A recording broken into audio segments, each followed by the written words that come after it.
Thank you for meeting us back here for game number 5, which pits FlyQuest opposite OpTic Gaming. OpTic, the sole remaining undefeated team in the LCS. They're number 1. For now, at least, let's take a look at the starting roster. Selecting blue side, it's their opponent, FlyQuest. In the top lane, the Ribbon Man himself, it's Viper. In the jungle, Santorin. In mid, Pobelter. Bot, WildTurtle. Support, JayJ. And their coaches, Invert and Cop.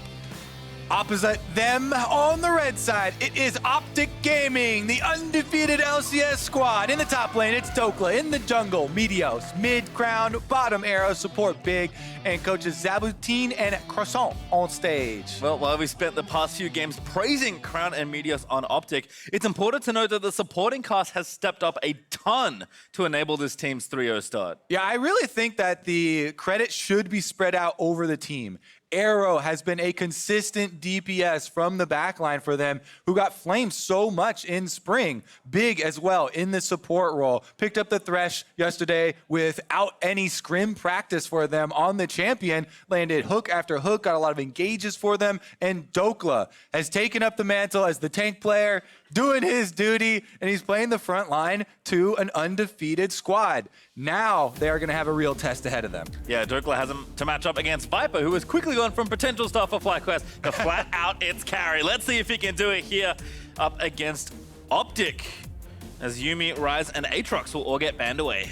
Yeah, I'm curious to see what type of top lane champion select we're going to get, because FlyQuest will usually save first pick for Viper. Yesterday, he got the Riven into the Pike and was able to absolutely destroy the entire team. Whenever you get to see a Riven go for, you know, like the Death Stance build plus the Black Cleaver, it's like that full sustain 1v9 YouTube highlight style through the entire enemy team. That is the stuff of nightmares.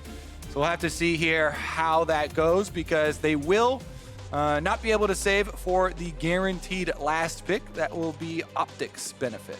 As Jayce, we've seen FlyQuest flex this already, I believe, for Pobelter in mid lane. So a good option there for either solo laner, as a bunch of flexes were banned out here. Dhokla, you know, gotta give him some credit. There you go. A couple of flashes to the Riven here. Dhokla giving him the salute. Definitely impressed when we do see some of the newer guys step onto the stage like this. Viper stated his goals early on were that people think of him when they think of FlyQuest. People are definitely thinking of Viper, by the way. That is the world that we live in. His Riven has become iconic to the LCS stage, not just in solo queue and terrorizing the challenger ladder. We'll see if he's the one on the Jayce or if it gets rotated over to Pobelter, though. Olaf early lock-in here for OpTic. Meteos is one of the premier Olaf players that we have in the LCS. He has played this champion for so long, and he knows it extremely well as far as using it, especially in the early game, to gain advantages for his laners. So I think that's a really good early lock-in for OpTic. I like the Sivir here as well. Arrow just continuing to stay safe and consistent there from the bottom half of the map, but we'll see what FlyQuest have in store for their next 2 picks. It has, you know, despite Viper's recent success, it has been a rough start for FlyQuest, but I think they're starting to find their footing after a week here as Lux is locked in for them. Yesterday was definitely a huge victory for FlyQuest. Their first 2 games, you know, not starting out how they wanted to, but that was definitely a statement game yesterday. See if they can follow it up here. Yeah, that Lux again becoming really high priority, is flexible to support or mid lane.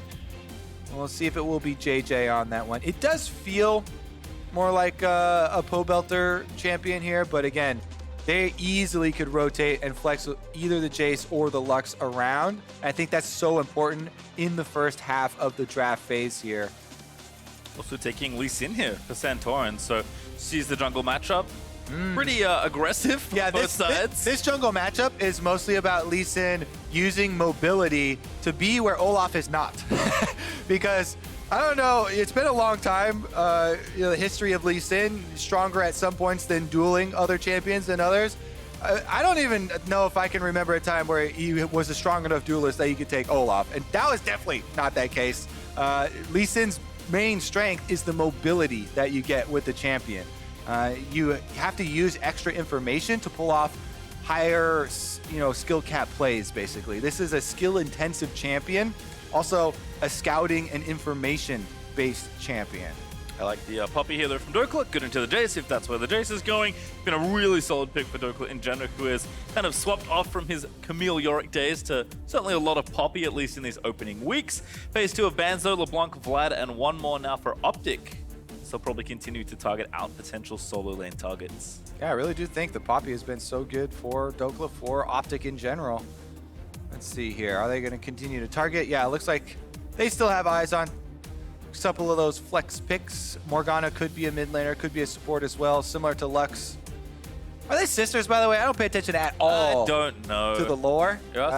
If Freak was here, yeah, I was gonna say, where's Freak? You probably know that. I know there's some. Tweet at Kobe. It's her and Kale. There we go. All right, we've solved it. I like competitive scene. Not really that big on the lore. There's a Cindervan there for FlyQuest, taking that option away from Crown.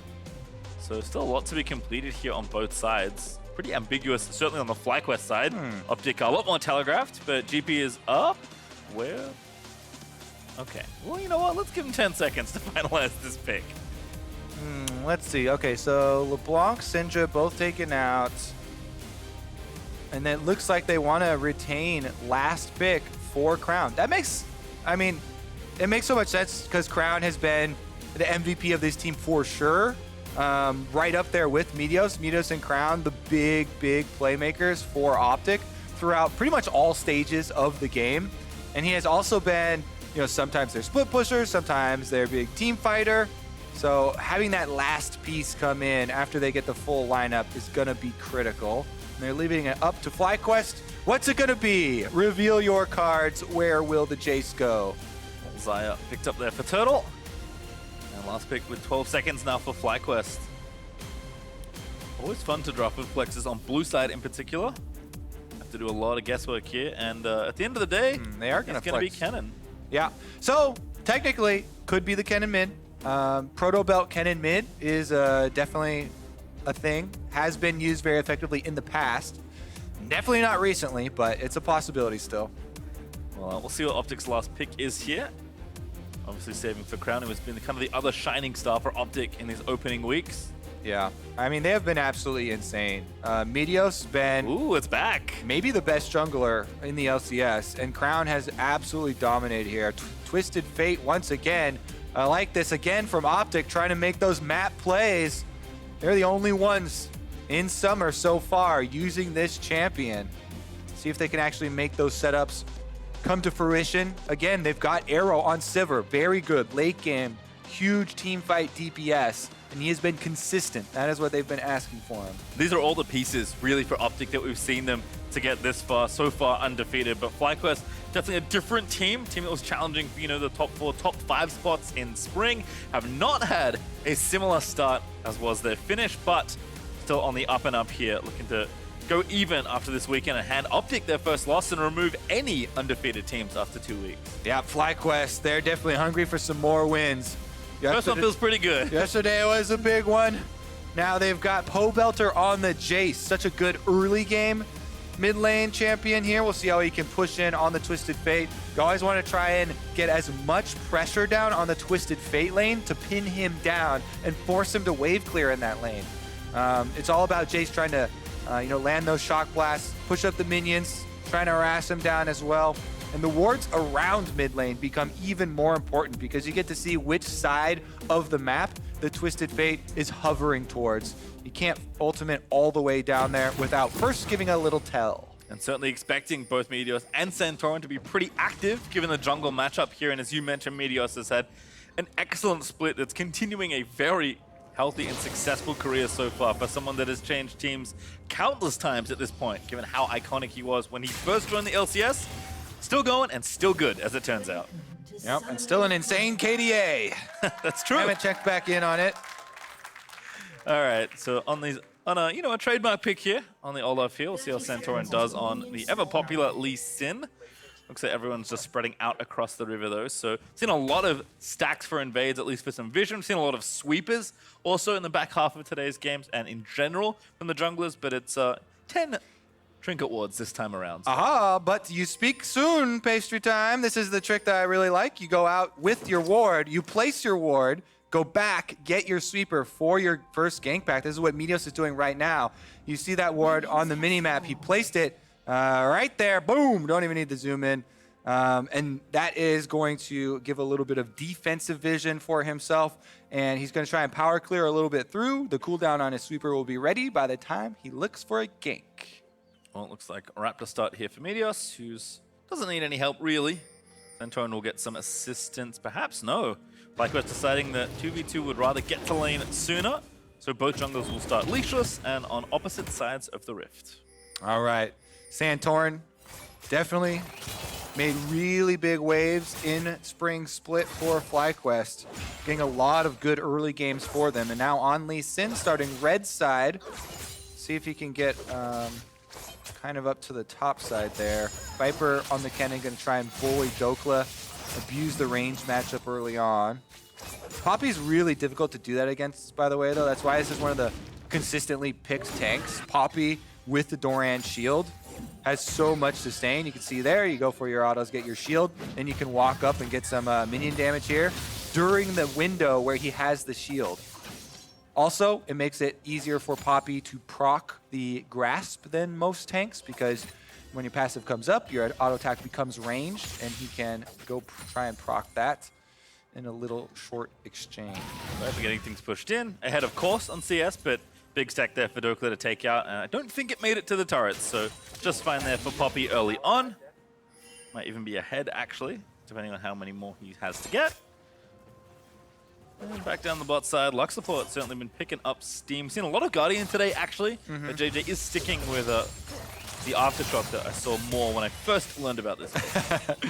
Yeah, it definitely was one of the... Oh, well, Big's actually moving up with the brush here. Hook accuracy has been pretty good for Big this weekend. Ooh, nails WildTurtle. Good double winding though for JayJ, and that's going to be disengaged as a nice little trade there onto Arrow. Yep, shield's coming through. It looks like Arrow's going to be the first one chugging his potion, but he's also the first one calling his jungler as Meteos heads down. Jungler smelling blood in the water here after that exchange. Because the minion wave's pushed up though, Turtle and JayJ giving a lot more respect to Big's positioning inside that brush. And Meteos on the minimap gets sight of Santorin, goes for the invade, gets punished! Dhokla is nice. Pobelter immediately going to follow up in the double one, ready to be donated over. It's first blood for Santorin. Yeah, you mess with the jungler, then you get the mid laner there. Pobelter immediately reacts, comes to defend Santorin at the Raptor camp, and FlyQuest are rewarded. Not the synergy we've seen from Crown and Meteos. Bit of an oopsie there as Olaf does go down, and Santorin now supreme control of the jungle. He's going to take the right side scuttle crab. Yep, rule number one of Raptor camp invades, always contest the enemy mid laner. You cannot do that without your mid laner pushing up. Pobelter, as you can see on the screen right there, had all the minions pushing in his favor. Jayce getting those early autos, trying to shove, did have a big wave building up, and he was easily able to come over, goes for the kill, didn't even have to flash for it. Meteos now on the Olaf, set definitely pretty far behind here. No flash for himself, no buffs to help clear. Yep, he's going to have to go through and take the small camps one by one. Santorin still with the double buffs ready to go. Might be fancying another bit of pressure here in the top half of the map. Going to pop the Scryer's Bloom and start with the Scuttle Crab though. And protect Viper a bit on the left-hand side, who is pushing very aggressively as expected in the matchup. Yep, Santorin going to secure the extra vision for his top laner and move in on the low mana Olaf. Not much threat left there. Base checking is definitely difficult though, because his mid laner once again not there, has recalled. Deep ward placed by Santorin behind that Raptor camp though. Continues to spot him. Scryer's Bloom sees Meteos there on the Krug camp, so he popped the sweeper to try and see if there were any wards. Doesn't spot the one that he was looking for. There's also a control ward in the red side brush as well, so a ton of information gained for Santorin after that nice and successful kill as Meteos look for the invade, and even Biggs going for a walk here through the river towards the mid lane. Yep, over a little bit of vision, so they have full awareness of his movements. Pobelter not extending past the minion wave, easily able to avoid that window. See Turtle and JayJ trying to push in as a result, but Arrow not too worried. Sivir's really good at just hugging the turret and taking down the minions one by one. Certainly a nice early bit of action there for FlyQuest. I was asking, which jungler was going to get an edge. I didn't expect that to be the way in which an edge was gained, but FlyQuest will certainly take it. And I think the nice thing extending all the pressure that Santorin now has. Kuz Meteos invaded and lost his splashes at Viper, who already wanted to be doing this in the 1v1, has so much freedom now to just play up and aggressive forever and ever. Yep, that's a really good point there. Not able to punish the Kennen in any way because he got set behind so early. Now Meteos back out to the bottom half of the map, getting some vision down here around the river. See if they can gain control of this pathway. We saw an earlier roam from Big. This time around, it's going to be Meteos. Finds a surviving control ward here. If you really gain control of that pathway, it really opens up not only the Nautilus to roam mid, but also the Twisted Fate to roam bottom. And again, getting early gold onto a Sivir to try and fund that crit multiplying build can definitely go a very long way, since OpTic once again are fielding a fairly standard team fight with front to back. Dhokla here, the front, of course. And a little low on mana. Neither top laner wants to TP just yet. Viper happy just in his little lane kingdom for now. Santorin tags the Mountain Drake. Over he goes with a control ward straight down in the pit. Looking to take the first dragon away for FlyQuest as well. Yeah, slips right in. Very easy on Lee Sin. He also drops his control ward after the dragon does the lift-off move, by the way. So you can have more precise placement. It's one of those annoying things sometimes you see.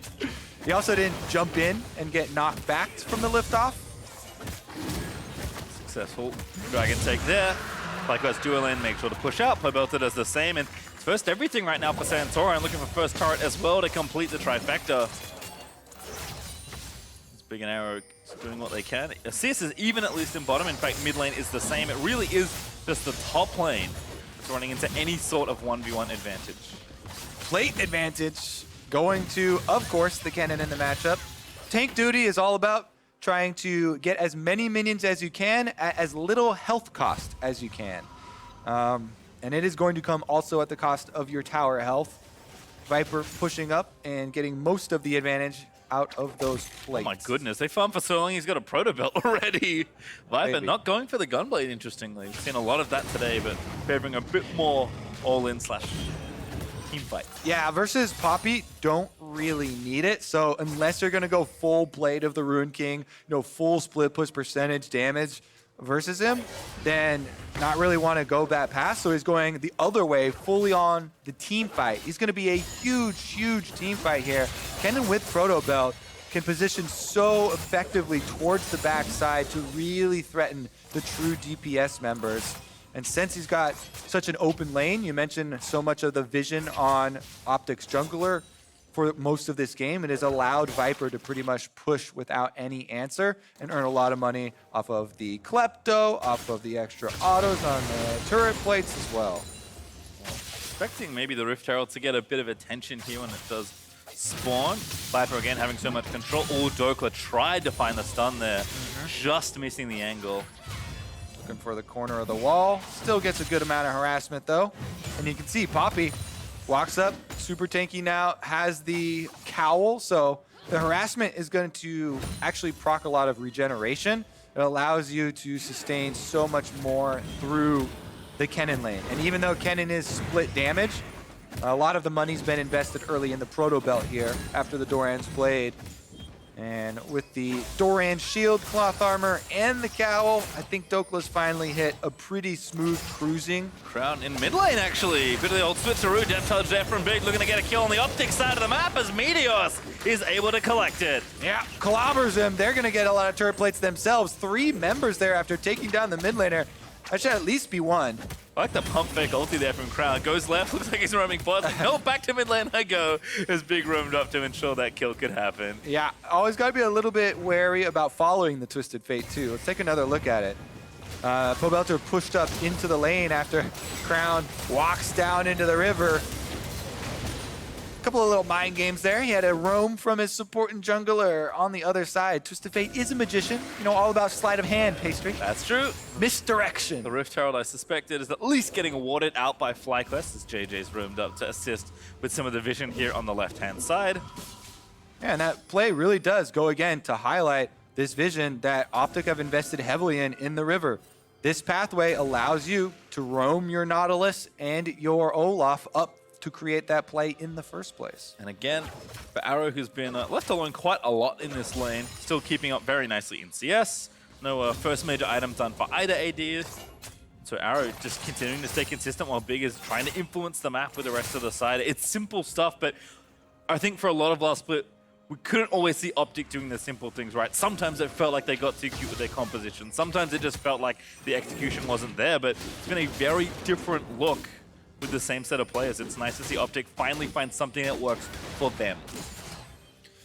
Meanwhile, let's check in on the gold advantage. Big advantage for FlyQuest is Viper. Up almost 10,000 gold right now, exactly on the top side with all of the turret plates, and continues to mine All away. plates. He might not even need that Rift Herald picked up to be able to take the first tower. Pobelter sees Meteos in the jungle once again by the Raptors and gives him a little kiss. Remembers last time? It's like, yeah, I liked that. But Meteos just runs away towards his support this time. 4 plates there for Viper. Only 1 more left to get the full value out of the turret. And still 2 minutes left. Again, maybe Herald can be taken for more plates, or the OpTic kind of shut down the rest of the map. The 3-man Raptor steal here from OpTic. They get the last laugh, invading onto those Raptors. They steal it away. Big roams up for it. Crown's over there as well. It's a sensible adjustment from OpTic. I like it. You know what? Didn't work out last time. Bring more people. As OpTic certainly have the run of the bottom half of the map and are using a lot of that in the midsection. Big is spending a lot of time together with Meteos and Crown. You know, it was a duo. We were talking a lot about Meteos and Crown before the game. Now it's turned into a trio as FlyQuest will use the top strength to start this Rift Herald. All right, teleport used as well. This is on OpTic vision, by the way. Dhokla looking for a flank possibly as Big comes over. They're going for it. Teleport used. Don't have Viper here either to try and really be a good teamfight weapon. There's a hook for Big there. In onto Pobelter, who's going to cut up at the pass. Crown roams in with the ulti, and that's enough as Viper straight into the teamfight with a big ulti. Lux Laser going to get comboed in. The Rift Herald still up for grabs as well. They'll take down Dhokla. The Rift Herald resets, and FlyQuest do get a counter kill. Oh my goodness, everyone groups up there, and when Viper arrives, just spams the ultimate, gets it off, and annihilates them. That was after OpTic had such a good pick onto Pobelter. Big threw out the no-look hook over his left shoulder. Take a look at it once more. He's walking to the right there, is able to find the no-look hook onto Pobelter. Crown follows up with the Sivir, and you think, all right, they got the huge advantage, but they all group up on the teleport. They're like, Viper's like, great, everybody's arrived here for my ulti. Procs it, doesn't die. He flashed out, by the way, even with the ignite on him, so he didn't die. He turned around the team fight. Now we're trading objectives all over the map. Patient time, Dragon going over to the side of OpTic. Meanwhile, top side, it is FlyQuest taking down the turret. Yep, Ocean there for OpTic and top outer there for FlyQuest, who do collect all the firsts here. Turret plating has now fallen, so Viper no longer has extra gold to extract from the turrets, but still with the Rift Herald up.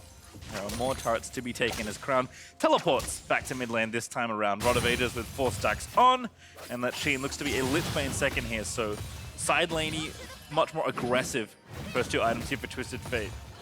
Surprisingly flexible as a champion build. Yeah, I actually am a huge fan of the Rod of Ages starts for Twisted Fate players. It gives them so much help. It always feels like it's just enough to dissuade a lot of junglers going for the gank, right? Or to allow him to survive when you're in a side lane trying to split push and you just barely get away. It definitely does give you a lot of extra stability, and you don't really need the huge DPS output. Twisted Fate is about the map plays and the burst damage and the burst utility that you bring with the gold card that you have on arrival. Plus, as it charges up, you know, later on through the game, has a lot of value, very statistically efficient item for itself. 5 stacks so far, a little wide on that hook there from Big, as Santorin's able to walk away. Still pressure here for OpTic, starting to continue to move people through the midsection. Stun from Dhokla. Nails Santorin. Picks up the chocolate and goes in with a steadfast presence, but rest of the team there to back him up. Tank damage, never to be underestimated. I think Santorin's okay. As FlyQuest watching a kind of a roving pack of OpTic. Even Arrows joined the squad this time around. He's like, you know what? Let's all group up together and try and prevent any side lane situation from happening. Viper sticking down to the bottom half. Again, trying to take more turret damage down. But still a lot of game left to play here. FlyQuest up, but not by much. Poor Shelly's getting very lonely. Nobody wants to take the objective. It's pretty much just the extra gold on Viper there for FlyQuest.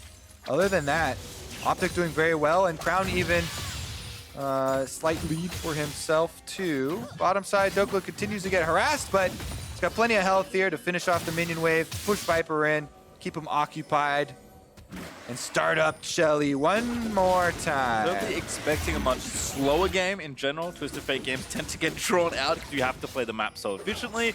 And OpTic are doing a good job so far, but again, FlyQuest find a avenue to fight. It is around the Baron pit, although Baron isn't up right now. Ulti, though, popped by Arrow, trying to get his teammates involved in some sort of scuffle. Dhokla's looking for a teleport, by the way. Poppy's still in the fountain, looking for a possible teleport behind them.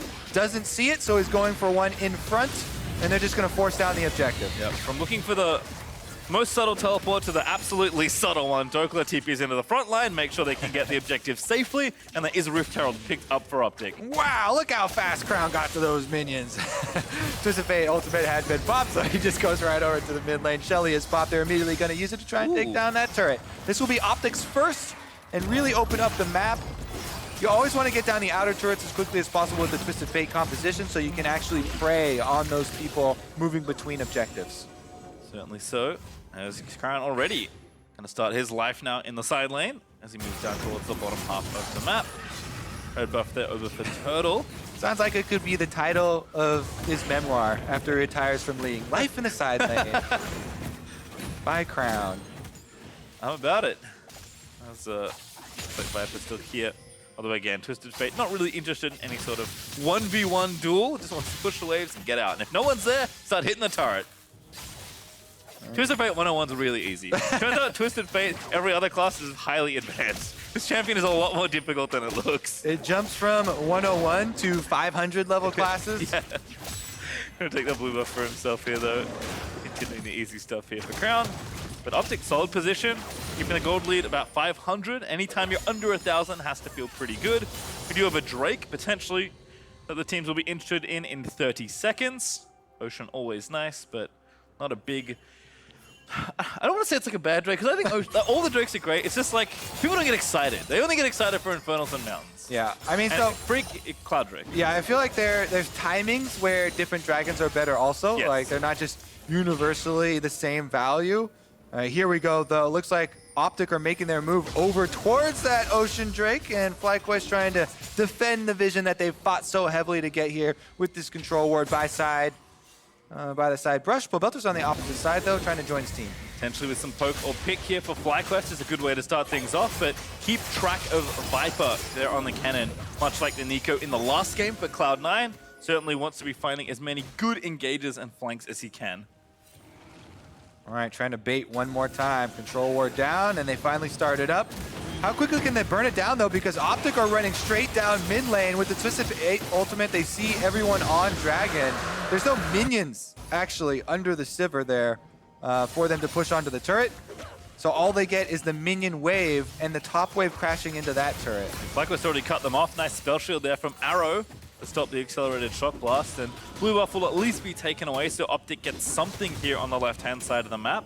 Dhokla also shoving in the top lane. The Crown is back down to his side lane once again.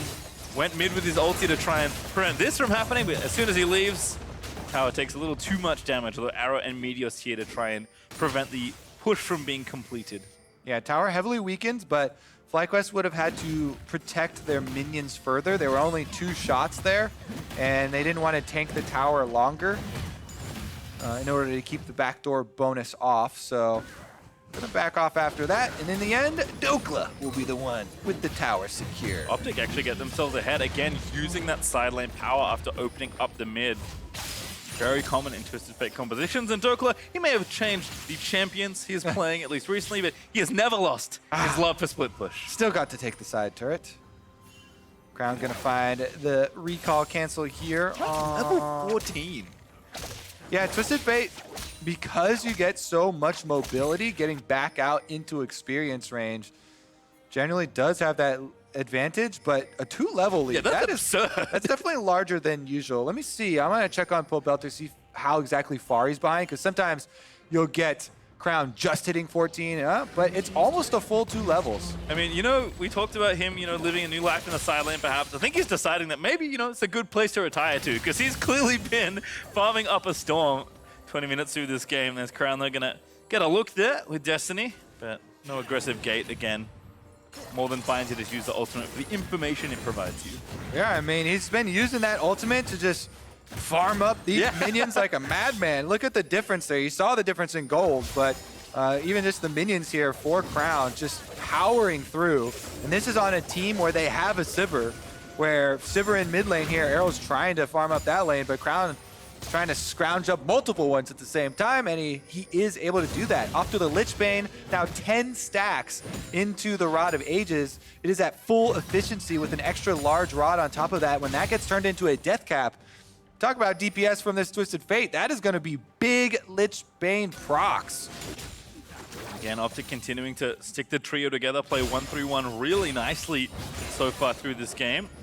FlyQuest going to look to try and find a grouping situation, often around a major objective is a good place to start, and Baron is available for these teams to start if they want to, but OpTic have done such a good job, again, playing this composition that they clearly are very comfortable with.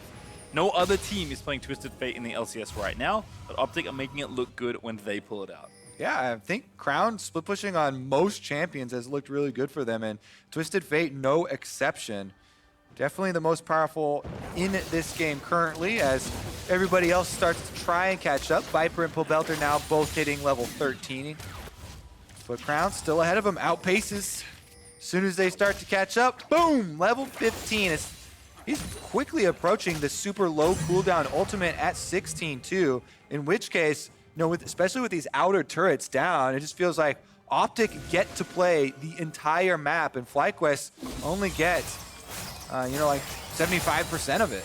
And again, this turret being up, you can see how valuable OpTic know it to be. Thought it was Dhokla, it's Arrow, don't worry about it. AD TP's always a fun one, but OpTic using their teleport, knowing that they probably won't need it for Arrow, and just wanting to keep the turret up for as long as possible. It is so frustrating as FlyQuest to not have access through the mid lane, and for this kind of stuff to happen, because now Pobelter find himself too far forward, going to try and spite his way out, but Crown going to collect it. It's Meteos that grabs the last hit, and it's just so easy. Yeah, Crown says, get out of my side lane, and they're going to have Meteos down there, so that means FlyQuest start up the Baron. They saw the jungler bottom. They know Crown is there, but Crown has teleport. So all they can really get out of this Baron attempt would be a teleport. They don't even get that. OpTic chase them off, and Crown still split pushing. This is mid and bottom. Gonna be destroyed with pure macro from OpTic.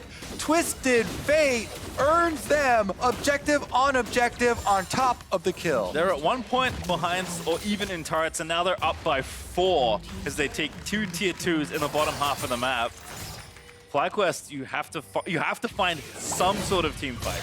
Cannot let Twisted Fate pull you apart. OpTic may be the best LCS team at playing the full map. They committed to this style early on. They have been drafting for it, and it is really paying dividends for them. Now with another dragon spawning here, even though the mountain doesn't usually draw fireworks like you're talking about for the Infernal Drake, it provides more objective pressure, and on a drawn-out map like that, it's critical. So a Mountain Drake for OpTic here would be huge to even them up with FlyQuest and give him also the added true damage that they're looking for. Nice new hat for Crown as well. Death Cap now done. That's what we were looking for. Big 3-item spike. Pobelter's only on 2 items, and he's on a Jayce. Jayce is going to fall off super heavily, plus he's behind, so Crown is just so incredibly massive in this game now. Level 16, he's 3 levels up on him, and they start Baron again. OpTic are here, though. Viper's not. He can TP, but FlyQuest have to be careful. There's Viper. This is the play they need to make. Crown, though, he spotted the TP. He's running straight forward, but now they're going to turn the fight back around. Crown, continuing to keep him out of there, is going to actually go down and start up the Kennen so they can win the rest of the fight. Dhokla that takes that WildTurtle. The look on Pobelter almost gets him, but Meteos will flash in to make sure the kill happens as Viper finally able to get access to the team fight, but he can't even kill Meteos. Interstacy goes straight into the hook as Santorin can't collect him either. OpTic absolutely smashed that fight as the long-range gold card finds Santorin. Crown looking to pick up even more over the wall for Santorin. He will live, but OpTic, such a well-played fight. Yep, and Meteos healed right back up, so he's going to be able to start up the Baron. This should be an OpTic objective here. Let's see, Lux ultimate coming off cooldown shortly, but I don't think it's short enough. Maybe there's a Hail Mary here for FlyQuest. Not that much damage from the support Lux, but it might be enough at rank 1. Nope, not even close. Not gonna fire, it wasn't up. It was about a second away. Close. As OpTic get the Baron. Yeah, not gonna be able to get it. There was a health there that would be executable, like 175, I think I saw at some point. Regardless though, cooldown's not there. Dhokla just charged right in there. They pop the Sivir ultimate, and then frontline just charges down WildTurtle. Dhokla flashes for it, bonks him with the hammer and gets the kill. Now they did get the kill over the wall there with JayJ, but with Santorin and JayJ already on the backside, Viper's 4-person Kennen ultimate doesn't find anything. It was maybe 12 HP away from getting Meteos there, so close and yet so far. Meteos and the rest of OpTic now charging through with Baron. And what's better for a split push team exactly time than a Baron? You thought it was frustrating before, don't you worry. Gets even more exciting for FlyQuest to try and defend this siege. Already 6,000 gold down, eliminating any early advantage that FlyQuest had. And Crown looking to guide the minions in bottom lane towards that inhibitor turret. Denied there by Dhokla, stopping Santorin from popping in with a resonating strike. And Crown's already there to the bot lane, and people must go to answer him. In fact, all of FlyQuest show their faces down here briefly. Yep, level 17, triple item power spike. It's got a stopwatch as well. Ooh, maybe we get to see one of those 500 level classes, the Messiah class. It's an old one, but a good one. It's a very old one. A lot of people won't know Messiah, but you basically teleport in on Twisted Fate, try and be the initiation, immediately get your Zhonya's off. Not going to be the case here. It doesn't actually pull the trigger, and then Baron buff is going to be enough to just whittle down that inhibitor regardless. Still looking for that turret here. Inhibitor in mid lane is going to melt, and they're not even the strongest pushers on the OpTic side. I think that blue card did way too much damage, and the Baron minion's going to collect most of the remaining health. Crown, though, with a gold card, something you see from a lot of good Twisted Fates is in sieges, they'll just pull a gold card and threaten you so you can't go in, and when it's about to run out, just hit the turret. Just like that. That's 2 inhibitor turrets down for OpTic. And 2 inhibs as well. FlyQuest running out of time, running out of angles to try and find for these team fights. OpTic playing such a clinical game. Up about 8,000 gold as they look for Crown to reset once again and buy some silly item. Yeah, pace your time. We're living in a world where OpTic will be the #1 team in the LCS, the only undefeated team if they take down FlyQuest here. And they're making it look really easy too. It's the control that they're doing this with. Yes, their schedule for the first week was definitely one of the lighter ones, but taking down FlyQuest here off the back of FlyQuest's victory is a big statement. This is a team that has really come together. People were worried about how, oh, Crown coming over, how is he actually going to mess with the team? You know, people bouncing Meteos around teams, when is it actually going to fit? Well, it fits right here. OpTic have decided on their style, and it is map wide. You can only say, oh, they had easy opponents for so long, because if they keep winning, it doesn't really matter. If they can beat everyone through the first round robin, yeah, if every opponent is easy. Exactly. But no, they're just the best team. And 4-0 looking pretty sweet here for OpTic if they can finish off this game. FlyQuest have ways back into it. We saw how good their team fighting was yesterday. If Viper can find similar moments on the cannon, it is possible, but it is very difficult with the way OpTic are playing. Yep, Dhokla gonna knock him right out of range, pop the ultimate there, and they're gonna force down the last remaining inhibitor. Once you get all 3, the super minions just don't stop coming. Yep, we already had hard mode, you know, with the Baron there from the split push team. With all inhibs down, it's whatever level is above that. Mega mode, Omega mode. Omega low mode. I mean, feels pretty easy to play League of Legends. When you have a Baron buff and 3 inhibs down, and Crown's even just running interference. He's going to start blue carding the Nexus turrets if he can get close enough. Inhibitor 3 falls, and OpTic just closing in for the kill. FlyQuest, if you want to make a last stand, you got to make it quick. But OpTic are just honestly not giving them opportunities. It's one thing to say do something, it's another to have something to do when your opponents are just starving you of every possible resource. Nice spell shot there from Arrow. small chunk, but there it is. Oh, what a Zonius from Crown! Flashes out of the way, Viper finds an ulti, but that's going to be all she wrote on this one. OpTic just play it perfect from minute 1 to minute 31. They're going to clean out the Nexus and they'll finish week 2 as the LCS's only undefeated team. And they're still going. Dhokla now trying to get some damage. There's no way you get a kill on a champion before the Nexus dies, though. And congratulations to OpTic. Say what you want about the schedule, but they have not lost yet. An appropriate celebration at the end. Just trying to pick up a few more kills as FlyQuest continuing the rough start to the split. Felt so good after the win yesterday, but not enough to best OpTic and their split push this game. Crown's Twisted Fate immaculate in that game. Yeah, I think the only mistake in the game was the early Raptor contest, where as soon as it happened, they're like, oh, whoop, no, it shouldn't have been there. Pobelter was able to come over and get the kill, but aside from that, it was map-wide control from OpTic. Once again, the Twisted Fate gets another victory. And a well-deserved one too. Everyone on OpTic knowing their role, they're putting together good compositions. They're just playing good League of Legends. Yeah, I mean, a level 18 Crown at the end of the game. Nobody else past 15 there. Playing the side lanes, farming up minions as quickly as possible, pushing them in, wasting the enemy's resources, and still, all these Twisted Fate ultimates finding such good picks for themselves. As soon as someone else shows in the side lane, you know, they're not afforded the same versatility, right? Meteos goes down there and Crown's like, boom, we're killing this person, teleports in, they're able to turn the numbers. And it's one thing to have the map open up, to be able to split push and execute that way if your opponent doesn't give you any resistance. FlyQuest tried to find teamfights and OpTic even won in those situations. Definitely looking very good for them so far in summer.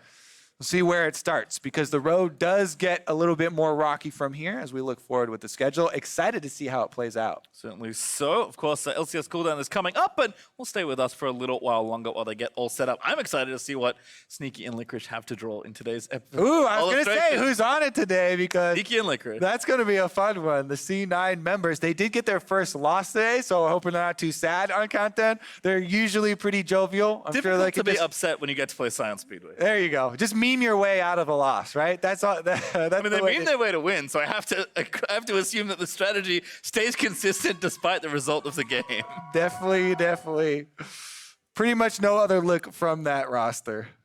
And I guess I wonder at what point do OpTic run out of champions to play this strategy with? Because yes, the Twisted Fate is like the sharpest version of a split push comp, but they do it with every champion they pick up, it feels like. They just have a set style and they're playing it very well. Yeah, I mean, there are a lot of tools I would like to see them still utilize.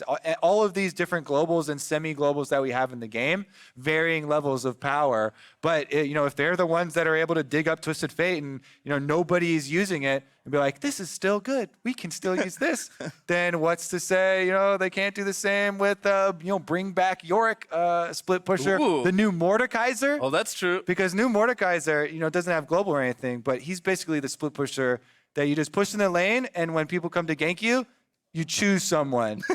That someone, you ult, you kill them, and after you get out, okay, yeah, you probably die, you know, if they brought a lot of people, but you take one with you, and that's the sacrifice. During that time, your team should be able to get something.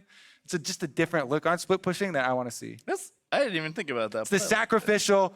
There's only one road. Yeah, exactly. It's like the ultimate top lane champ, because like every time you get ganked to the top lane, like, what is happening? Get out of my lane. I hate this. Mordekaiser's the great equalizer. He's like, hey, there's 3 people here. Nah, just one for now. As long as you have your ultimate, just try and do that. If you don't have your ultimate, don't do that. Yeah, Get at out least of that's the the theory. We'll have to see. Kiana's coming out too. My goodness, that champion's complicated. Yeah, I haven't actually looked at it yet. All I saw. It's not going to help you. You'll watch the trailer and be like, I still don't know what she does. Yeah, I saw the video. Didn't help you, right? Something related to different elements. Yes. Captain Planet champion? All right.